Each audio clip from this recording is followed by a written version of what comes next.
ಆತ್ಮೀಯ ವಿದ್ಯಾರ್ಥಿಗಳೇ, ಕನ್ನಡ ವಿಭಾಗವನ್ನು ಈಗ ನಾವು ಬಿಡಿಸ್ತಾ ಹೋಗೋಣಂತ. ಆಲ್ರೆಡಿ ಕನ್ನಡ ತುಂಬ ಈಸಿಯಾಗಿದೆ ಅಂತ ನಾನು ನಿಮ್ಗೆ ಈಸಿಯಾಗಿದೆ ಅಂತ ನಾನು ಅನ್ಕೊಳ್ತೀನಿ. ಈಗ ನೋಡ್ತಾ ಹೋಗೋಣಂತ. ನೋಡ್ರಿ, ಇನ್ನು ದೊಡ್ಡ ಗಾತ್ರದ ಪಾಂಡಗಳು ಹೆಚ್ಚಿನ ಸಂಖ್ಯೆಯಲ್ಲಿ ಮಧ್ಯ ಚೀನಾದ ಬಿದಿರಿನ ಕಾಡುಗಳಲ್ಲಿ ಮತ್ತು ಟಿಬೆಟ್ಗಳಲ್ಲಿ ಅಲ್ಪ ಪ್ರಮಾಣದಲ್ಲಿ ಕಾಣಸಿಗುತ್ತವೆ. ಅಂದ್ರೆ ಪಾಂಡಗಳು ಹಿಂದಿನ ಕಾಲದಲ್ಲಿ ಹೆಚ್ಚು ಸಂಖ್ಯೆಯಲ್ಲಿ ಇದ್ವು, ಬಟ್ ಪ್ರಸ್ತುತವಾಗಿ ಏನದ ಅಂತಂದ್ರೆ ಪಾಂಡಗಳ ಸಂಖ್ಯೆ ಏನಾಗ್ತಾ ಇದೆ, ಕಡಿಮೆ ಆಗ್ತಾ ಇದೆ. ಬಿದಿರಿನ ಕಾಡುಗಳು ಅವುಗಳಿಗೆ ಆಹಾರ, ಆವಾಸ ಮತ್ತು ಸುರಕ್ಷತೆಯನ್ನು ನೀಡುತ್ತವೆ. ಬಿದಿರಿನ ಕಾಡುಗಳು ಪಾಂಡಗಳಿಗೆ ಆಹಾರ, ಆವಾಸ ಮತ್ತು ಸುರಕ್ಷತೆಯನ್ನು ಏನ್ ಮಾಡ್ತಾವೆ, ನೀಡ್ತಾವು. ದೊಡ್ಡ ಗಾತ್ರದ ಪಾಂಡಗಳು ತಮ್ಮ ಬಹುಪಾಲು ಸಮಯವನ್ನು ಬಿದಿರಿನ ಚಿಗುರುಗಳನ್ನು ಅಗಿಯುತ್ತಾ ಬಿದಿರಿನ ಕಾಡುಗಳು ಅಡ್ಡಾಡುತ್ತಾ ಕಳೆಯುತ್ತವೆ.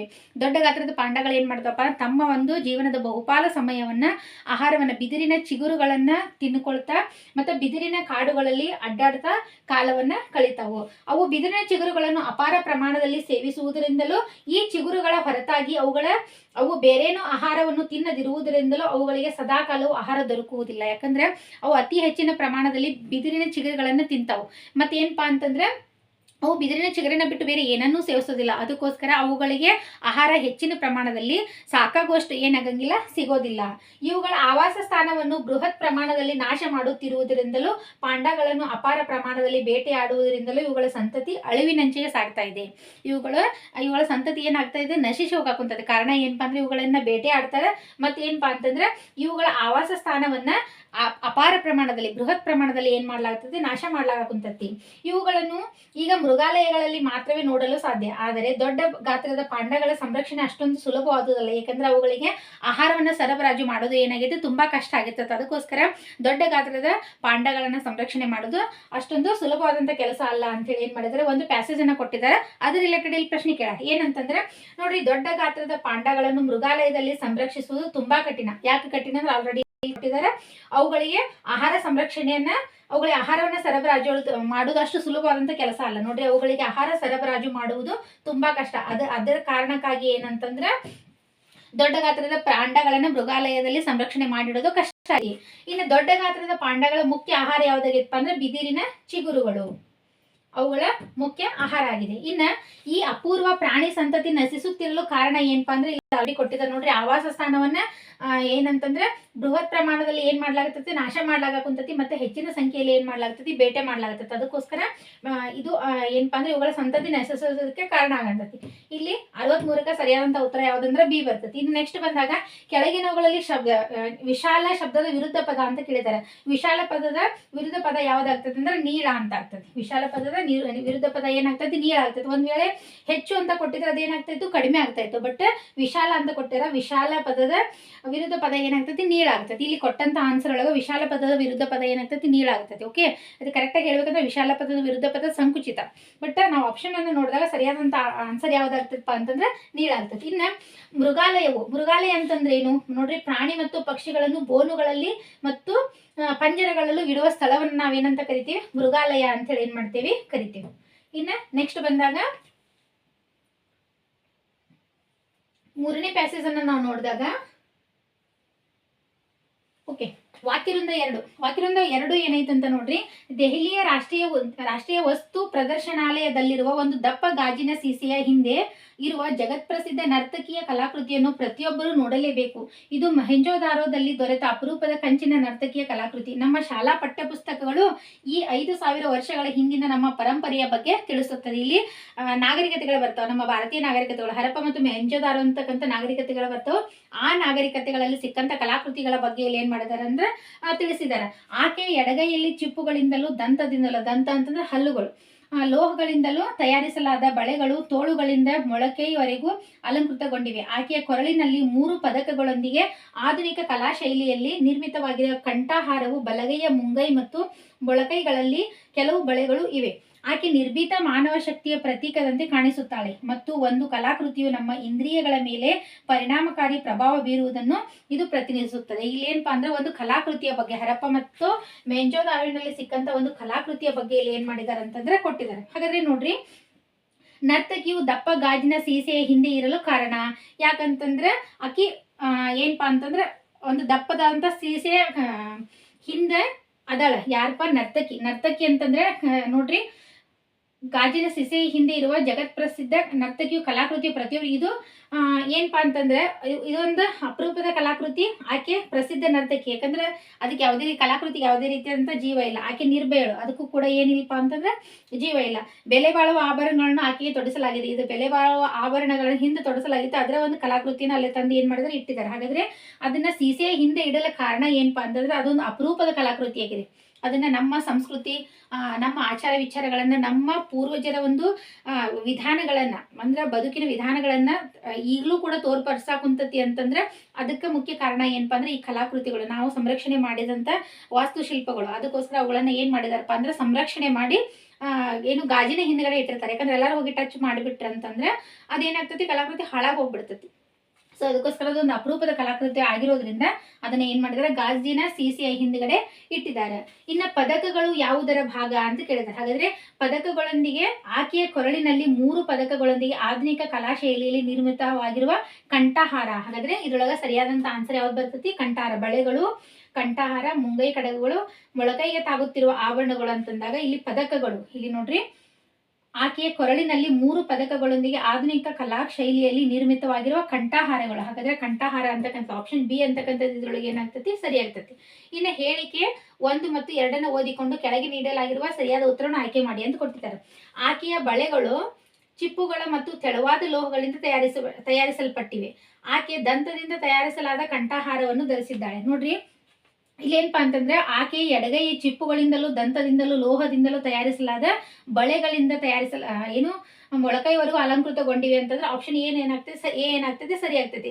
ಆಕೆ ದಂತದಿಂದ, ಆಕೆಯ ಕೊರಳಿನಲ್ಲಿ ಪದಕಗಳೊಂದಿಗೆ ತಯಾರಿಸಲಾದಂತ ಕಂಠಹಾರವನ್ನು ಹಾಕೊಂಡಿದ್ದಾಳೆ. ಆಕೆ ಯಾವುದೇ ರೀತಿಯಾದಂತ ದಂತದಿಂದ ತಯಾರಿಸಲಾದಂತ ಪದಕಗಳನ್ನ ಏನ್ ಮಾಡಿಲ್ಲ, ಅವಳು ಹಾಕೊಂಡಿಲ್ಲ. ಹಾಗಾದ್ರೆ ಸರಿಯಾದ ಆನ್ಸರ್ ಏನಾಗ್ತದೆ ಅಂದ್ರೆ ಆಪ್ಷನ್ ಎ ಸರಿ ಆಗ್ತತಿ. ಆದ್ರೆ ಬಿ ಏನಾಗ್ತತಿ, ಸಾರಿ 2 ಏನಾಗ್ತತಿ ತಪ್ಪಾಗ್ತದೆ. ಇದ್ರೊಳಗೆ ಆಪ್ಷನ್ ಎ ಅಂತಕ್ಕಂಥದ್ದು ಏನಾಗಿರ್ತತಿ, ಸರಿಯಾಗಿರ್ತತಿ. ಇನ್ನು ನೆಕ್ಸ್ಟ್ ಬಂದಾಗ ಕೆಳಗಿನವುಗಳಲ್ಲಿ ನಿರ್ಭಯ ಪದಕ್ಕೆ ಪರ್ಯಾಯವಲ್ಲದ ಪದ ಅಂತ ಕೇಳಿದ್ದಾರೆ. ಇಲ್ಲಿ ಮೂರು ಏನಾಗಿದಾವ, ನಿರ್ಭಯ ಪದಕ್ಕೆ ಸಮಾನಾರ್ಥಕ ಪದಗಳಾಗಿದಾವೆ. ಒಂದು ಮಾತ್ರ ಏನೈತಿ, ಚೇಂಜ್ ಐತಿ. ಇಲ್ಲಿ ಪರಾಕ್ರಮ ಅನ್ನೋದು ಕೂಡ ಧೈರ್ಯವನ್ನು ತೋರಿಸ್ತತಿ. ನಿರ್ಭಯ, ಸಾಹಸ, ಧೈರ್ಯ ಇವು ಕೂಡ ಏನಾಗಿರ್ತಾವ, ನಿರ್ಭಯ ಪದಕ್ಕೆ ಸಮಾನಾರ್ಥಕ ಪದಗಳಾಗಿದಾವೆ. ಬಟ್ ಹೆದರು ಅಂತಕ್ಕಂಥದ್ದು ಏನಾಗ್ತದಪ್ಪ ಅಂದ್ರೆ ಇದೊಂದು ಬೇರೆ ಪದ ಆಗಿ, ಅಂದ್ರೆ ಹೆದರು ಅಂತಂದ್ರೆ ಭಯ ಪಡು ಅಂತಕ್ಕಂಥ ಅರ್ಥವನ್ನು ಇದೇನ್ ಮಾಡ್ತತಿ, ಸೂಚಿಸ್ತತಿ. ಇನ್ನು ಕಲಾಕೃತಿ ಶಬ್ದದ ಅರ್ಥ ಕಲೆಗಳಿಗೆ ಸಂಬಂಧಿಸಿದ ಸಂಗತಿ, ಮಾನವ ನಿರ್ಮಿತ ಕಲೆಗಳ ನಮೂನೆಗಳು ಅಂತಂದಾಗ ಇಲ್ಲಿ ಸರಿಯಾದಂತ ಆನ್ಸರ್ ಯಾವ್ದು ಬರ್ತದೆ ಅಂದ್ರೆ ಮಾನವ ನಿರ್ಮಿತ ಕಲೆಗಳ ನಮೂನೆಗಳಿಗೆ ನಾವ್ ಏನಂತ ಕರಿತೀವಪ್ಪ ಅಂತಂದ್ರೆ ಕಲಾಕೃತಿ ಅಂತ ಹೇಳಿ ಏನ್ ಮಾಡ್ತೀವಿ, ಕರಿತೀವಿ. ಇಲ್ಲಿ ಆಪ್ಷನ್ ಬಿ ಏನಾಗ್ತತಿ, ಸರಿ ಆಗ್ತತಿ. ಇನ್ನು ನೆಕ್ಸ್ಟ್ ಬಂದಾಗ 3ನೇ ಪ್ಯಾಸೇಜ್ ಅನ್ನ ನೋಡ್ರಿ. ಅಂಗಡಿಯಲ್ಲಿ ಪ್ರದರ್ಶಿಸಲಾಗಿದ್ದ ಹೊಸ ಸೈಕಲ್ ಅನ್ನು ಸೋನಂ ತದೇಕ ದೃಷ್ಟಿಯಿಂದ ನೋಡುತ್ತಿದ್ದಳು. ಒಂದು ಸೈಕಲ್ ಅನ್ನ ಏನ್ ನೋಡಾಕುಂತಾಳ. ಕೆಂಪು ಬಣ್ಣದಲ್ಲಿ ಹೊಳೆಯುತ್ತಿದ್ದ ಹೊಸ ಸೈಕಲ್ ಅನ್ನು ಕಂಡು ಆಕೆ ಬೆರಗಾಗಿದ್ದಳು. ಇದನ್ನು ಗಮನಿಸಿದ ಆಕೆಯ ತಂದೆ ನಡಿ ಇಲ್ಲಿಂದ, ನಾವು ಹೋಗೋಣ ಎಂದು ಆಕೆಗೆ ಹೇಳಿದರು. ಸೋನಂ ಕಡೆಯದಾಗಿ ಸೈಕಲಿನ ಕಡೆ ದೃಷ್ಟಿ ಹಾಯಿಸಿ ತಂದೆಯನ್ನು ಅನುಸರಿಸಿದಳು. ಅಂದ್ರೆ ಕಡೆಯದಾಗಿ ಈ ರೀತಿಯಾದ ತಿರುಗಿ ನೋಡಿ ತಂದೆ ಜೊತೆ ಏನ್ ಮಾಡಿದ್ಲಾಕಿ ಹೋದ್ಲು. ತಂದೆಯನ್ನು ಅನುಸರಿಸಿದ್ಲು ಅಂದ್ರೆ ತಂದೆ ಹೋದ್ರು, ಹಿಂದನಕ್ಕೆ ಏನ್ ಮಾಡಿದ್ಲು, ಹೋದ್ಲು. ಆಕೆ ಮನೆಗೆ ಹಿಂದಿರುಗಿದ ಮೇಲೆ ಹೊಳೆಯುವ ಕೆಂಪು ಸೈಕಲಿನ ಬಗ್ಗೆ ಯೋಚಿಸುತ್ತಾ ನಿದ್ರೆಗೆ ಜಾರಿದಳು. ಯಾಕಂದ್ರೆ ನೀವು ಮಕ್ಕಳೆಲ್ಲ ಏನ್ ಮಾಡ್ತೀರಂತಂದ್ರೆ ಏನೋ ಒಂದು ನೋಡಿದ್ರೆ ಅಂದ್ರೆ ಅದು ನನಗೆ ಬೇಕು ಬೇಕು ಅಂತ ಹೇಳಿ ನೀವು ಅದನ್ನೇ ನೆನ್ಸ್ಕೊಂಡು ಏನ್ ಮಾಡ್ತೀರಿ ನಿದ್ರೆ ಮಾಡ್ತಾ ಹೋಗ್ತೀರಿ. ನಾನು ಇಲ್ಲಿ ಒಂದು ಸಣ್ಣ ಉದಾಹರಣೆಯನ್ನ ಹೇಳೋದಕ್ಕೆ ನೋಡ್ತೀನಿ, ಮಕ್ಕಳ ಮನಸ್ಸು ಯಾವ ರೀತಿಯಾಗಿ ಇರ್ತತಿ ಅನ್ನೋದಕ್ಕೋಸ್ಕರ. ಯಾಕಂದ್ರೆ ನಂಗೆ ಪಟ್ ಅಂತ ನೆನಪಾಯ್ತು. ನನ್ನ ಫ್ರೆಂಡ್ ಒಬ್ರಿದಾರ. ನನ್ನ ಫ್ರೆಂಡ್ ಮಗ ಏನಂತಂದ್ರೆ ಅವನಿಗೆ ಏನಂದ್ರೆ ರಿಮೋಟ್ ಗಾಡಿ ಏನೋ ಬೇಕಾಗಿತ್ತಂತ ಅವನಿಗೆ. ನಂಗೆ ರಿಮೋಟ್ ಗಾಡಿ ಬೇಕು ಅಂತ ನಾವು ಪ್ರತಿನಿತ್ಯ ಕೇಳವ. ಯಾಕಂದ್ರೆ ಈಗ LKG UKG ಇರ್ಬೇಕು ಆ ಹುಡುಗ. ಅವಳ ತಾಯಿ ಏನ್ ಮಾಡಿದಾಳೆ ಅಂದ್ರೆ ಕ್ರಿಸ್ಮಸ್ ಬಂತಲ್ಲ, ಇದು ಕ್ರಿಸ್ಮಸ್ ಒಳಗೆ ಏನಪ್ಪಾ ಅಂತಂದ್ರೆ ಸಂತಾ ಕ್ಲಾಸ್ ಬರ್ತಾನೆ, ಬಂದು ನಿನಗೆ ಏನ್ ಮಾಡ್ತಾನೆ, ರಿಮೋಟ್ ಗಾಡಿಯನ್ನ ಕೊಡ್ತಾನು ಅಂತ ಹೇಳಿ ಇದು ಚಾಟ್ GPT ಒಳಗೆ ಹೋಗಿ ಒಂದು ಕಥೆಯನ್ನು ಸೃಷ್ಟಿ ಮಾಡಕ್ಕೆ ಹೇಳಿದಾಳಕ್ಕೆ. ಅದು ಅವಂಗೆ ಸಂಬಂಧಪಟ್ಟಂತ ಒಂದು ಕಥೆಯನ್ನು ಸೃಷ್ಟಿ ಮಾಡಿ ಕೊಟ್ಟಿರ್ತದೆ. ಅದನ್ನ ಆಕಿ ತಂದೆ ತಾಯಿ ಕುಂತ್ಕೊಂಡು ನೀಟಾಗಿ ಮಗುಗೆ ಏನ್ ಮಾಡಿದಾರೆ, ಓ ಈ ರೀತಿ ಸಂತಾ ಕ್ಲಾಸ್ ಎಲ್ಲ ಬರ್ತಾನು, ಆಮೇಲೆ ಸಂತಾ ಕ್ಲಾಸ್ ಹೊರಗಡೆ ಇರ್ತಾನವ, ಇದು ಏನದು ಡೋರ್ ಬೆಲ್ ಆಗ್ತತಿ, ಆಮೇಲೆ ಸಂತಾ ಕ್ಲಾಸ್ ಒಳಗಡೆ ಏನು ಹುಡುಗ ಹೋಗಿ ಡೋರನ್ನು ಓಪನ್ ಮಾಡಿದಾಗ ಸಂತಾ ಕ್ಲಾಸ್ ಏನ್ ಮಾಡಿರ್ತಾನ ಅಂದ್ರೆ ಒಂದು ರಿಮೋಟ್ ಗಾಡಿನ ತಗೊಂಡು ಏನ್ ಮಾಡಿರ್ತಾನ ಅಂತಂದ ಅವನಿಗೆ ಕೊಟ್ಟಿರ್ತಾನ. ಅದನ್ನ ನೋಡಿ ಆ ಪಾಪು ಏನ್ ಮಾಡ್ತದೆ, ತುಂಬಾ ಖುಷಿ ಪಟ್ಟು ಅದನ್ನ ನೋಡಿ ತಂದೆ ತಾಯಿಗಳು ಹೊರಗೆ ಬರ್ತಾರೆ. ಯಾರೇ ಸಂತಾ ಕ್ಲಾಸ್ ಏನ್ ಹೇಳ್ತಾನೆ, ನಿಮ್ಮ ತಂದೆ ತಾಯಿ ಮನಸ್ಸು ಒಳ್ಳೇದೈತಿ, ನೀನು ಪುಟ್ಟ ಪಾಪು ಇದಿ, ನಾನೇನು ಬೇಡಿಕೆಯನ್ನ ನೀನೇನು ಪ್ರತಿನಿತ್ಯ ನನ್ನ ಬೇಡ್ಕೊಂಡು ನೀನೇನು ಕೇಳಿದಲ್ಲ, ಅದಕ್ಕೆ ನಾ ಏನ್ ಮಾಡ್ಬಿಟ್ಟೆ, ನಿನಗೆ ಇದೊಂದು ರಿಮೋಟ್ ಗಾಡಿಯನ್ನ ತಂದು ಕೊಟ್ಬಿಡ್ತಾನೆ ಅಂತ ಹೇಳಿ ಸಂತಾ ಕ್ಲಾಸ್ ಅಲ್ಲಿಂದ ಮಾಯ ಆಗಿ ಹೋಗ್ಬಿಡ್ತಾನೆ. ಆ ಕಥೆಯನ್ನ ಪೂರ್ತಿಯಾಗಿ ಅವ್ರ ತಂದೆ ಕಡೆಯದಾಯ ಮಗು ಹೇಳಿದಾರೆ. ಆ ಮಗು ಏನು ಮಾಡಕ್ಕೆ ಅಂತಂದ್ರೆ ಪ್ರತಿನಿತ್ಯ ಕೇಳ್ತದಂತ, ಸಂತ ಕ್ಲಾಸ್ ಯಾವಾಗ ಬರ್ತಾನೆ, ನನಗೆ ಯಾವಾಗ ಗಾಡಿ ತಂದು ಕೊಡ್ತಾನೆ, ಸಂತ ಕ್ಲಾಸ್ ಯಾವಾಗ ಬರ್ತಾನೆ, ನನಗೆ ಯಾವಾಗ ಗಾಡಿ ತಂದು ಕೊಡ್ತಾನೆ ಅಂತ ಕಂಟಿನ್ಯೂಸ್ ಒಂದು 3 ದಿನ ಕೇಳಿದ ತಕ್ಷಣ ಅವ್ರ ಮಮ್ಮಿ ಹೇಳ್ತಾಳೆ ಸಂತ ಕ್ಲಾಸ್ ಇಲ್ಲ ಪುಟ್ಟ, ಅದು ಕೇವಲ ಏನೋ ಒಂದು ಕಾಲ್ಪನಿಕ ಕತೆ ಅಂತ ಹೇಳಿದಾಗ ಆ ಮಗು ಅಳಕ್ಕೆ ಸ್ಟಾರ್ಟ್ ಮಾಡ್ಬಿಡ್ತಾನೆ. ಹಂಗಂದ್ರೆ ಸಂತ ಕ್ಲಾಸ್ ಬರಂಗಿಲ್ಲ, ನಂಗೆ ಸಂತ ಕ್ಲಾಸ್ ಗಾಡಿ ತಂದು ಕೊಡಂಗಿಲ್ಲ ಅಂತ ಹೇಳಂದ್ರೆ ಮಕ್ಕಳು ಅಂತಂದ್ರೆ ಯಾವುದೇ ವಿಷಯವನ್ನು ಅಷ್ಟು ಡೀಪಾಗಿ ಏನು ಮಾಡಿರ್ತಾರೆ ಅಂದ್ರೆ ಮನಸ್ಸಿಗೆ ಅಟ್ಯಾಚ್ ಮಾಡ್ಕೊಂಡ್ಬಿಟ್ಟಿರ್ತಾರೆ. ಸೊ ಇದನ್ನು ನೋಡಿ ಆ ಕತೆ ನನಗೆ ಏನಾಯ್ತು ಅಂತಂದ್ರೆ ನೆನಪಾಯ್ತು. ಹಾಗಾದ್ರೆ ನೋಡ್ರಿ, ಸೋನಮ್ ಕಡೆಯದಾಗಿ ಆ ಕಡೆ ದೃಷ್ಟಿ ಹಾಯಿಸಿ ಏನು ಮಾಡಿದ್ಲಪ್ಪ ಅಂತಂದ್ರೆ ತಂದೆ ಹೋದ ಕಡೆನೇ ಏನು ಮಾಡಿದ್ಲು, ಹೋಗ್ತಾ ಇದ್ಲು. ಆಕೆ ಹೊಳೆಯುವ ಕೆಂಪು ಸೈಕಲಿನ ಬಗ್ಗೆ ಯೋಚಿಸುತ್ತಾಗಿ ನಿದ್ರೆಗೆ ಏನು ಮಾಡ್ತಾಳೆ, ಜಾರ್ತಾಳೆ. ಮರುದಿನ ಶಾಲೆಯಲ್ಲಿ ಆಕೆ ತನ್ನ ಸ್ನೇಹಿತೆಯರ ಜೊತೆ ಆ ಕೆಂಪು ಸೈಕಲಿನ ಬಗ್ಗೆಯೇ ಮಾತನಾಡಿದಳು. ಯಾಕಂದ್ರೆ ನೀವು ನಿಮ್ಮ ಮನೆಗೆ ಏನರ ಕೊಡ್ಸಿದ್ರ, ಎಲ್ಲರೂ ಹೋಗಿ ನೋಡಿದ್ರ ಅದು ಹಂಗಿತ್ತು ಹಿಂಗಿತ್ತು ಅಂತ ವರ್ಣನೆ ಮಾಡ್ತಿರ್ತಿರೋದಿಲ್ಲ, ಹಂಗೆ ಅವಳು ಕೂಡ ಏನು ಮಾಡ್ತಾಳೆ, ಅದ್ರ ಬಗ್ಗೆನ ವರ್ಣನೆಯನ್ನು ಮಾಡ್ತಾಳೆ. ಶಾಲೆಯಿಂದ ಮನೆಗೆ ಹಿಂತಿರುಗಿದಾಗ ಗೇಟಿನ ಮುಂದೆ ಮಿರುಗುವ ಹೊಸ ಕೆಂಪು ಸೈಕಲ್ ನಿಂತಿರುವುದನ್ನು ಆಕೆ ಗಮನಿಸಿದಳು. ಆಕೆ ಸಂತೋಷದಿಂದ ಜೋರಾಗಿ ಕೂಗಿ ಅಮ್ಮನನ್ನು ಹೊರ ಬರುವಂತೆ ಕರೆದಳು. ಆಕೆಯ ತಂದೆ ತಾಯಿಯರು ನಗುತ್ತಾ ಹೊರಬಂದು ಅದು ಆಕೆಯ ಹುಟ್ಟುಹಬ್ಬಕ್ಕೆ ಉಡುಗೊರೆ ಎಂದು ಹೇಳಿ ಆ ಸೈಕಲನ್ನು ಅವಳಿಗೆ ನೀಡಿದರು. ಸೋನಮ್ ಸಂತೋಷದಿಂದ ತನ್ನ ತಂದೆ ತಾಯಿಯರನ್ನು ಆಲಂಗಿಸಿಕೊಂಡಳು. ಓಕೆ, ತನ್ನ ಸ್ನೇಹಿತರ ಜೊತೆ ಮಾತಾಡ್ತಾ ಆಕೆ ಏನು ಮಾಡ್ತಾಳೆ, ಮನೆಗೆ ಬರ್ತಾಳೆ. ಮನೆಗೆ ಬಂದು ನೋಡ್ತಾಳೆ, ಅಲ್ಲಿ ಏನಿರ್ತೈತಿ, ಒಂದು ಕೆಂಪು ಸೈಕಲ್ ಇರ್ತೈತಿ. ಅದನ್ನ ನೋಡಿ ತಂದೆ ತಾಯಿನ ಜೋರಾಗಿ ಕೂಗ್ತಾಳೆ. ಹೊರಗಡೆ ಬಂದ ತಕ್ಷಣ ಇದು ನಿನ್ನ ಬರ್ತಡೇ ಗಿಫ್ಟ್ ಅಂತಂದಾಗ ಆಕೆ ತಂದೆ ತಾಯಿನ ತುಂಬ ಆಲಂಗಿಸಿಕೊಂಡು ಅಪ್ಕೊಂಡು ಏನು ಮಾಡ್ತಾಳೆ, ಸಂತೋಷವನ್ನ ಪಡ್ತಾಳೆ. ಹಾಗಾದ್ರೆ ಸೋನಮ್ ಯಾರ ಜೊತೆ ಅಂಗಡಿಗೆ ಹೋಗಿದ್ಲು? ಹಾಗಾದ್ರೆ ಸೋನಮ್ ಏನ್ ಮಾಡಿದ್ಲಪ್ಪ ಅಂತಂದ್ರೆ, ಸೋನಮ್ ಪ್ರದರ್ಶಿಸಲಾಗಿದ್ದ ಯಾರ ಜೊತೆ ಆಕಿ ವಾಪಸ್ ತಂದೆ ಜೊತೆ ಬಂದಾಳಪ್ಪ ಅಂದ್ರೆ ಆಕಿ ತಂದೆಯ ಜೊತೆ ಅಪ್ಪನ ಜೊತೆ ಏನ್ ಮಾಡಿದ್ಲಪ್ಪ ಅಂತಂದ್ರೆ ಅಂಗಡಿಗೆ ಹೋಗಿದ್ಲು. ಓಕೆ, ಇನ್ನು ನೆಕ್ಸ್ಟ್ ಸೋನಮ್ ಹೊಳೆಯುವ ಯಾವ ಕಲರ್ ಸೈಕಲ್ ಅನ್ನ ಆಕೆ ಅಂಗಡಿಯೊಳಗೆ ನೋಡಿದ್ಲು ಅಂದ್ರೆ ಕೆಂಪು ಕಲರ್ ಸೈಕಲ್ ಅನ್ನ ಆಕೆ ಏನ್ ಮಾಡಿದ್ರು ಅಂಗಡಿಯೊಳಗೆ ನೋಡಿದ್ಲು. 71ಕ್ಕೆ ಆಪ್ಷನ್ ಬಿ ಆಗ್ತತಿ, 72ಕ್ಕೆ ಆಪ್ಷನ್ ಏನಾಗ್ತತಿ, ಎ ಆಗ್ತತಿ. ಇನ್ನು ನೆಕ್ಸ್ಟ್ ಬಂದಾಗ 73ನೇದು, ಸೋನಮ್ಗೆ ಆಕೆಯ ತಂದೆ ತಾಯಿಗಳು ಹೊಸ ಕೆಂಪು ಸೈಕಲ್ ಅನ್ನು ಯಾವುದರ ಉಡುಗೊರೆಯಾಗಿ ನೀಡಿದ್ರು ಅಂತಂದ್ರೆ ಆಕೆಯ ಹುಟ್ಟು ಹಬ್ಬಕ್ಕೆ ಉಡುಗೊರೆಯಾಗಿ ಅವರು ನೀಡಿದ್ರು. 73ನೇ ಪ್ರಶ್ನೆಗೆ ಏನಾಗ್ತತಿ, ಎ ಆಗ್ತತಿ. ಇನ್ನು ನೆಕ್ಸ್ಟ್ ಬಂದಾಗ ಸೋನಮ್ ತನ್ನ ಸಂತೋಷವನ್ನು ಹೇಗೆ ಪ್ರಕಟಿಸಿದಳು? ಆಕೆ ಏನ್ ಮಾಡ್ತಾಳಪ್ಪ ಅಂತಂದ್ರೆ ತನ್ನ ತಂದೆ ತಾಯಿಯರನ್ನ ಆಲಂಗಿಸಿ ಕೊಳ್ತಾಳ. ಅದ್ರ ಮೂಲಕ ತನ್ನ ಸಂತೋಷವನ್ನ ಏನ್ ಮಾಡ್ತಾಳಕ್ಕೆ ವ್ಯಕ್ತಪಡಿಸ್ತಾಳಕ್ಕೆ, ಯಾವುದೇ ರೀತಿ ಧನ್ಯವಾದ ಹೇಳಂಗಿಲ್ಲ. ಓಕೆ, ಹಾಗಾದ್ರೆ 74ರೊಳಗ ಆಪ್ಷನ್ ಎ ಏನಾಗ್ತತಿ, ಸರಿ ಆಗ್ತತಿ. ಇನ್ನು ನೆಕ್ಸ್ಟ್ ಬಂದಾಗ ಆಶ್ಚರ್ಯ ಎಂಬ ಪದದ ಸಮಾನಾರ್ಥಕ ಪದ. ಆಶ್ಚರ್ಯ ಅಂತಂದ್ರೆ ನೋಡ್ರಿ, ನಾವು ವಿಸ್ಮಿತರಾಗಿ ನೋಡಿದ್ವಿ, ವಿಸ್ಮಯ ಆಯ್ತು ಅಂತ ಹಿಂಗೆಲ್ಲ ಅಂತಿರ್ತೀವಲ್ಲ, ಹಾಗಾದ್ರೆ ವಿಸ್ಮಿತ ಅಂತಕ್ಕಂಥದ್ದು ಏನಾಗಿರ್ತತಿ, ಆಶ್ಚರ್ಯ ಪದದ ಸಮಾನಾರ್ಥಕ ಪದ ಆಗಿರ್ತತಿ. ಇನ್ನು ನೆಕ್ಸ್ಟ್ ಬಂದಾಗ ಮುಂದಿನ ಒಂದು 4ನೇ ಪ್ಯಾಸೇಜ್ ಅನ್ನ ನೋಡ್ರಿ. 4ನೇ ಪ್ಯಾಸೇಜ್ ಅನ್ನ ನೋಡ್ರಿ. ವಾಕ್ಯದಿಂದ 4, ಹೂಗಳು ನಮಗೆ ಅನೇಕ ರೀತಿಯಲ್ಲಿ ಉಪಯುಕ್ತವಾಗಿವೆ. ಹೂಗಳು ವಿವಿಧ ಬಣ್ಣಗಳು ಮತ್ತು ವಿವಿಧ ಆಕಾರದಲ್ಲಿ ಇರುತ್ತವೆ. ಅವು ಸೌಂದರ್ಯದ ಪ್ರತೀಕ. ಹೂಗಳು ಧಾರ್ಮಿಕ ಕ್ರಿಯೆಯಲ್ಲಿ ಬಳಕೆಯಾಗುತ್ತವೆ. ಹೂಗುಚ್ಛಗಳು ಪ್ರೀತಿ ಮತ್ತು ಮೆಚ್ಚುಗೆಯನ್ನು ವ್ಯಕ್ತಪಡಿಸುತ್ತವೆ. ಅಂದ್ರೆ ಪ್ರೀತಿ ಮತ್ತು ಹೂಗುಚ್ಛಗಳು ಅಂತಂದ್ರೆ ಈಗ ಬೊಕ್ಕೆ ಅಂತ ಕರಿತೀವಲ್ಲ ನಾವು. ಈಗ ಯಾರಿಗಾರ ನಾವು ಯಾರನ್ನಾರ ವೆಲ್ಕಮ್ ಮಾಡ್ಬೇಕಂತಂದ್ರೆ, ಯಾರು ಫಸ್ಟ್ ಟೈಮ್ ನಮ್ಮ ಮನೆಗೆ ಬರಂತಾರಂದ್ರೆ ನಾವು ಅವ್ರಿಗೆ ಏನ್ ಮಾಡ್ತೀವಿ, ನಮ್ಮ ಒಂದು ಪ್ರೀತಿ ಮತ್ತು ಆದರವನ್ನು ಅವ್ರಿಗೆ ತೋರಿಸ್ಬೇಕಂತೇಳಿ ಬೊಕ್ಕೆಯನ್ನು ಕೊಟ್ಟು, ಆಮೇಲೆ ಏನಾರ ಫಂಕ್ಷನ್ ಇದ್ದಾಗ ಬೊಕ್ಕೆ ಕೊಟ್ಟು ಅವ್ರಿಗೆ ಏನ್ ಮಾಡ್ತಿರ್ತಾನೆ, ವಿಶ್ ಮಾಡ್ತಿರ್ತೀವಿ. ಅವುಗಳಿಗೆ ಏನಂತ ಕರೀತಾರೆ, ಹೂಗುಚ್ಛಗಳು ಅಂತ ಕರೀತಾರೆ. ಪ್ರೀತಿ ಮತ್ತು ಮೆಚ್ಚುಗೆಯನ್ನು ವ್ಯಕ್ತಪಡಿಸುತ್ತವೆ. ಹೂವಿನ ಹಾರವನ್ನು ದೇವತಾ ಕಾರ್ಯಗಳಲ್ಲಿ ಹಾಗೂ ಪ್ರಮುಖ ವ್ಯಕ್ತಿಗಳನ್ನು ಗೌರವಿಸುವ ಸಂದರ್ಭಗಳಲ್ಲಿ ಬಳಸಲಾಗುತ್ತದೆ. ಹೂಗಳನ್ನು ಹೂದಾನಿಗಳಲ್ಲಿ ಜೋಡಿಸುವ ಮೂಲಕ ನಾವು ಜೀವಿಸುವ ಪರಿಸರವನ್ನು ಸುಂದರಗೊಳಿಸಲಾಗುತ್ತದೆ. ಹೂದಾನಿಗಳು ಅಂತಂದ್ರೆ ನೀವು ಪಾಟ್ ಅಂತ ಕರಿತೀರಲ್ಲ, ಅವುಗಳು. ಹೂಗಳಿಂದ ಹಲವು ವ್ಯಾವಹಾರಿಕ ಉಪಯೋಗಗಳು ಇವೆ. ಅವುಗಳನ್ನು ಸುಗಂಧ ದ್ರವ್ಯಗಳು, ಟೀ ಹಾಗೂ ಅಲಂಕಾರಿಕ ಸಾಧನಗಳಲ್ಲಿ ಉಪಯೋಗಿಸಲಾಗುತ್ತದೆ. ಅಂದ್ರೆ ವ್ಯಾವಹಾರಿಕ ಕೆಲಸಗಳಂತಂದಾಗ, ವ್ಯಾವಹಾರಿಕ ಉಪಯೋಗಗಳಂತಂದಾಗ ಸುಗಂಧ ದ್ರವ್ಯ, ಸೆಂಟ್ ಹುಡ್ಕೋತೀರಿ, ಆಮೇಲೆ ಟೀಗಳಲ್ಲಿ, ಆಮೇಲೆ ಅಲಂಕಾರಿಕ ಪ್ರಸಾಧನಗಳಲ್ಲಿ ಅವುಗಳನ್ನ ಏನ್ ಮಾಡ್ಲಾಗ್ತತಿ. ಈಗ ಏನದು ನಮ್ಗೆಲ್ಲರಿಗೂ ಗೊತ್ತಿರ್ತತಿ, ಗುಲಾಬಿಗಳಿಂದ ಏನ್ ಮಾಡ್ತಾರೆ, ಗುಲ್ಕನ್ ತಯಾರು ಮಾಡ್ತಾರೆ ಅಂತ ಹೇಳಿ ಹಿಂದಿನ ಕಾಲದೊಳಗೆ ಅದೇನೋ ಹೂಗಳು ಅಂತ ಏನೋ ಒಂದು ಪಾಠ ಇರ್ತದ. ಅದ್ರೊಳಗೆ ಅದು ಎಲ್ಲಾ ಹೂಗಳು ಬಂದ್ ಏನ್ ಮಾಡ್ತಾ ಇದ್ವು ಅಂದ್ರೆ ತನ್ನ ಪರಿಚಯನ ಮಾಡಿಕೊಟ್ಟು ಹೋಗ್ತಾ ಇದ್ವು. ಅವಾಗಲ್ಲಿ ಗುಲಾಬಿ ಹೂವು ತನ್ನ ಪರಿಚಯವನ್ನು ಮಾಡ್ಕೊಳ್ತಾ ಇರ್ತಕ್ಕಂಥ ಸಂದರ್ಭದೊಳಗೆ ನನ್ನಿಂದ ಗುಲ್ಕನನ್ನ ತಯಾರು ಮಾಡ್ತಾರೋ ಅಂತ ಹೇಳಿ ಒಂದು ಲೈನನ್ನ ನಂಗೆ ಓದಿರ್ತಕ್ಕಂಥ ನೆನಪು. ಟೀ ಹಾಗೂ ಅಲಂಕಾರಿಕ ಪ್ರಸಾಧನಗಳಲ್ಲಿ ಉಪಯೋಗಿಸಲಾಗುತ್ತದೆ. ಕೆಲವು ಹೂಗಳನ್ನು ಔಷಧಿಗಳ ತಯಾರಿಕೆಯಲ್ಲೂ ಕೂಡ ಬಳಸಲಾಗುತ್ತೆ. ಈ ಚೆಂಡು ಹೂ ಆಗಿರ್ಬೋದು, ಆಮೇಲೆ ನೆಕ್ಸ್ಟ್ ಬಂದಾಗ ಯಾವ್ದಪ್ಪ ಮಲ್ಲಿಗೆ ಆಗಿರ್ಬೋದು. ಕೆಲವೊಂದು ಹೂಗಳನ್ನ ಏನ್ ಮಾಡ್ತಾರೆ ಅಂತಂದ್ರೆ ಔಷಧಿಗಳ ತಯಾರಿಕೆಯಲ್ಲೂ ಕೂಡ ಏನ್ ಮಾಡ್ತಾ ಇರ್ತಾರೆ, ಬಳಸ್ತಾ ಇರ್ತಾರೆ. ಅದಕ್ಕೆ ಔಷಧಿ ತಯಾರಿಕೆಯಲ್ಲೂ ಬಳಸಲಾಗುತ್ತದೆ.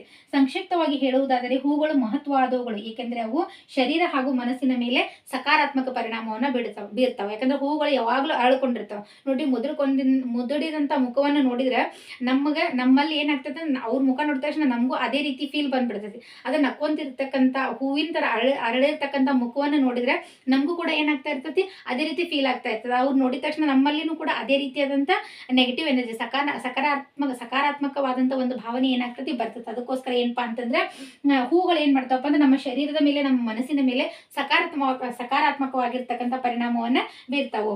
ಇನ್ನ ಹೂಗಳು ಪ್ರಶ್ನೆಗಳನ್ನು ನೋಡ್ರಿ. 76ನೇ ಪ್ರಶ್ನೆ, ಹೂಗಳು ಅನೇಕ ರೀತಿಯಲ್ಲಿ ನಮಗೆ ಉಪಯುಕ್ತವಾಗಿವೆ. ಆಪ್ಷನ್ ಬಿ ಏನಾಗ್ತದೆ ಸರಿ ಆಗ್ತದೆ. ಯಾಕಂದ್ರೆ ಮೊದಲೇ ಲೈನ್ ಒಳಗೆ ಏನ್ ಮಾಡಿದ್ರೆ ಕೊಟ್ಟಿದ್ದಾರೆ. ಹೂಗಳು ಡ್ಯಾಶ್ ಇರುತ್ತವೆ. ಎಲ್ಲಿರ್ತಾವೆ, ಹೆಂಗಿರ್ತಾವೆ? ವಿವಿಧ ಬಣ್ಣಗಳು ಮತ್ತು ಆಕಾರಗಳಲ್ಲಿ ಇರುತ್ತವೆ. ಹೂಗಳು ವಿವಿಧ ಬಣ್ಣಗಳು ಮತ್ತು ಆಕಾರದಲ್ಲಿ ಇರುತ್ತವೆ. 2ನೇ ಪ್ರಶ್ನೆಗೆ 77ನೇ ಪ್ರಶ್ನೆಗೆ ಸಿ ಆನ್ಸರ್ ಏನಾಗ್ತತಿ ಸರಿ ಆಗ್ತತಿ. ಇನ್ನು 78 ಬಂದಾಗ ಹೂಗಳು ವ್ಯಾವಹಾರಿಕ ಉಪಯೋಗಗಳು ಇಲ್ಲ, ಆಲ್ರೆಡಿ ಕೊಟ್ಟಿದ್ದಾರೆ. ವ್ಯಾವಹಾರಿಕ ಉಪಯೋಗಗಳು ಸುಗಂಧ ದ್ರವ್ಯಗಳು ಮತ್ತು ಅಲಂಕಾರಿಕ ಪ್ರಸಾಧನಗಳಲ್ಲಿ ಇವುಗಳನ್ನ ಏನ್ ಮಾಡ್ಲಾಗ್ತತಿ ಬಳಸಲಾಗ್ತತಿ. ಆಪ್ಷನ್ ಎ ಬರ್ತತಿ. ಇನ್ನು ನೆಕ್ಸ್ಟ್ ಬಂದಾಗ 79ನೇದು, ಎಲ್ಲಾ ಹೂಗಳು ಔಷಧಿ ತಯಾರಿಸಲು ಉಪಯೋಗಿಸುತ್ತಾರೆ. ಹಾಗಾದ್ರೆ ಎಲ್ಲಾ ಹೂಗಳನ್ನ ಔಷಧ ತಯಾರಿಕೆಗೆ ಉಪಯೋಗ ಮಾಡಂಗಿಲ್ಲ. ಕೆಲವು ಹೂಗಳನ್ನ ಮಾತ್ರ ಏನ್ ಮಾಡ್ತಾರೆ ಔಷಧ ತಯಾರಿಕೆಯಲ್ಲಿ ಏನ್ ಮಾಡ್ತಾರೆ ಬಳಸ್ತಾರೆ. 79ನೇಗೆ ಆಪ್ಷನ್ ಬಿ ಏನಾಗ್ತತಿ ಸರಿ ಆಗ್ತತಿ. ಇನ್ನು ಪರಿಣಾಮ, ಈ ಪದದ ಅರ್ಥ ಏನಾಗ್ತದೆ ಅಂದ್ರೆ ಪ್ರಭಾವ. ಪರಿಣಾಮವನ್ನು ಬೀರೋದು, ಪ್ರಭಾವವನ್ನು ಬೀರೋದು ಅಂತ ಹೇಳ್ತಾರಲ್ಲ, ಪರಿಣಾಮ ಪದದ ಅರ್ಥ ಏನಾಗ್ತದಪ್ಪ ಅಂದ್ರೆ ಪ್ರಭಾವ ಆಗ್ತದೆ. ಓಕೆ ವಿದ್ಯಾರ್ಥಿಗಳೇ, ನಾವೇನ್ ಮಾಡಿದ್ವಪ್ಪ ಅಂತಂದ್ರೆ ಇವತ್ತು ನಡೆದಂತ ಪ್ರಶ್ನೆ ಪತ್ರಿಕೆಯನ್ನ ಸಂಪೂರ್ಣವಾಗಿ ಯಾವ ರೀತಿ ಬಿಡಿಸಬೇಕು, ಏನು ಆನ್ಸರ್ ಬರ್ತದೆ ಅಂತ ಹೇಳಿ ಅಪ್ ಟು ನಾನು 1ನೇ ಪ್ರಶ್ನೆಯಿಂದ 80ನೇ ಪ್ರಶ್ನೆವರೆಗೂ ಎಲ್ಲವನ್ನು ಕೂಡ ನೀಟಾಗಿ ನಿಮ್ಗೆ ಏನ್ ಮಾಡಿದ್ದೀನಿ ಬಿಡಿಸ್ಕೊಟ್ಟಿದ್ದೀನಿ. ಕರೆಕ್ಟಾಗಿ ಕೂತ್ಕೊಂಡು ನೀವು ಏನ್ ಮಾಡಿದ್ರಿ ತರಗತಿಗಳನ್ನು ನೋಡ್ಕೊಂಡು ನಿಮ್ಮ ಆನ್ಸರ್ ಎಷ್ಟಾಗೈತಿ ಅಂತ ಹೇಳಿ ಏನ್ ಮಾಡಿ ಕಮೆಂಟ್ ಬಾಕ್ಸ್ ಒಳಗೆ ಕಮೆಂಟ್ ಮಾಡಿ. ನೋಡ್ರಿ, ಆನ್ಸರ್ನ ಮಾತ್ರ ನೋಡ್ಕೊಂತ ಹೋಗೋದು ಮಾಡಕ್ ಹೋಗ್ಬೇಡ್ರಿ. ಯಾಕಂದ್ರೆ ನೆಕ್ಸ್ಟ್ ಎಕ್ಸಾಮ್ ಬಂದಾಗ, ನೆಕ್ಸ್ಟ್ ಇದೇ ರೀತಿ ಪ್ರಶ್ನೆಗಳು ಬಂದಾಗ ಯಾವ ರೀತಿ ನಿಮಗೆ ಬಿಡಿಸ್ಬೇಕು ಅಂತ ಹೇಳಿ ನೀವು ತಿಳ್ಕೊಬೇಕಂದ್ರೆ, ನಿಮ್ಗೆ ಅರ್ಥ ಆಗ್ಬೇಕಂತಂದ್ರೆ ಆ ವಿಡಿಯೋನ ಪೂರ್ತಿಯಾಗಿ ಪಾಸ್ ಮಾಡ್ಕೊಂಡು ನೋಡ್ಕೊ. ನಿಮ್ಗೆ ಗೊತ್ತಿಲ್ಲಕಂದ್ರೆ ಟೈಮರ್ ಪಾಸ್ ಮಾಡ್ಕೊರಿ, ವಿಡಿಯೋನ ಏನು ಮಾಡ್ಕೊರಿ ನೋಡ್ಕೊಂತ ಹೋಗ್ರಿ. ಅಂದ್ರೆ ನಿಮ್ಗೆ ಏನಾಗ್ತದೆ ನೆಕ್ಸ್ಟ್ ಎಕ್ಸಾಮ್ಗಳು ಬಂದಾಗ ನೀವು ಈ ರೀತಿ ಪ್ರಶ್ನೆ ಪತ್ರಿಕೆಯನ್ನು ಬಿಡಿಸ್ಬೇಕು ಅಂತೇಳಿ ನಿಮ್ಗೆ ಏನಾಗ್ತದೆ ಗೊತ್ತಾಗ್ತದೆ. ಓಕೆ, ಈ ರೀತಿಯ ತರಗತಿಗಳು ನಿಮ್ಗೆ ಬೇಕು ಅಂತಂದ್ರೆ ಮೈ ಕ್ಲಾಸಸ್ ಅಕಾಡೆಮಿ ಯೂಟ್ಯೂಬ್ ಚಾನಲ್ನ ನೀವು ಎಲ್ಲರಿಗೂ ಶೇರ್ ಮಾಡಿರಿ ಮತ್ತು ಸಬ್ಸ್ಕ್ರೈಬ್ ಮಾಡಿರಿ. ಅಷ್ಟೇ ಅಲ್ಲ, ನಿಮಗೇನಾದರೂ ಪೇಡ್ ತರಗತಿಗಳು ಬೇಕಂತಂದ್ರೆ ಮೈ ಕ್ಲಾಸಸ್ ಅಕಾಡೆಮಿ ಆ್ಯಪ್ನ ಡೌನ್ಲೋಡ್ ಮಾಡ್ಕೊರಿ. ಅಲ್ಲಿ ಅತಿ ಕಡಿಮೆ ಬೆಲೆಗೆ ನಾವೇನು ಮಾಡಕೊಂತೀವಪ್ಪ ಅಂದ್ರೆ ತರಗತಿಗಳನ್ನು ನೀಡ್ತಾ ಇದ್ದೀವಿ. ಮುಂದೆ ಬರ್ತಕ್ಕಂಥ ಎಕ್ಸಾಮ್ಗಳಿಗೆ ನಿಮಗೆ ಯೂಸ್ ಆಗಲಿ ಅನ್ನೋ ಕಾರಣಕ್ಕೋಸ್ಕರ ನಾವು ಸ್ಟೆಪ್ ಬೈ ಸ್ಟೆಪ್ ಅಂದ್ರೆ ಏನು ಕ್ರಮಾನುಗತವಾಗಿ ಏನಾದ್ಮೇಲೆ ಯಾವ ರೀತಿ ಬರಬೇಕಂತ ನಿಮ್ಮ ಸಿಲೆಬಸ್ಸಿಗೆ ಅನುಸಾರವಾಗಿ ತರಗತಿಗಳನ್ನ ಮಾಡ್ತಾ ಇದ್ದೀವಿ. ನೋಡಿಕೊಂಡು ನಿಮ್ಮ ಒಂದು ಏನಪ್ಪಾ ಅಂತಂದ್ರೆ ತಯಾರಿಯನ್ನ ಹೆಚ್ಚು ಮಾಡ್ಕೊರಿ. ಅಷ್ಟೇ ಅಲ್ಲ, ತಯಾರಿ ಮಾತ್ರ ಅಲ್ಲ, ಕೇವಲ ಎಂಟ್ರೆನ್ಸ್ ಎಕ್ಸಾಮ್ ಬರೆಯೋರು ಮಾತ್ರ ನೀವು ತರಗತಿಗಳನ್ನ ತಗೋಬೇಕಂತಿಲ್ಲ. ನಿಮ್ಮ ನಾಲೆಜ್ ಗೇನ್ ಮಾಡ್ಕೋಬೇಕು. ನನಗೆ ಈ ವಿಷಯ ನನಗೆ ಗೊತ್ತಿಲ್ಲ ಅಂದ್ರೂ ಕೂಡ ನೀವು ಏನು ಮಾಡ್ಬೋದು, ತರಗತಿಗಳನ್ನು ತಗೊಂಡು ನೋಡಿಕೊಂಡು ನಿಮ್ಮ ಒಂದು ಏನಪ್ಪಾ ನಾಲೆಜನ್ನು ಹೆಚ್ಚಿಗೆ ಮಾಡ್ಕೋರಿ ಅಂತ ಹೇಳ್ತಾ, ಇದೇ ರೀತಿ ಮೈ ಕ್ಲಾಸಸ್ ಅಕಾಡೆಮಿ ಚಾನಲನ್ನು ಎಲ್ಲರಿಗೂ ಶೇರ್ ಮಾಡಿರಿ ಮತ್ತು ಸಬ್ಸ್ಕ್ರೈಬ್ ಮಾಡಿರಿ. Okay, thank you.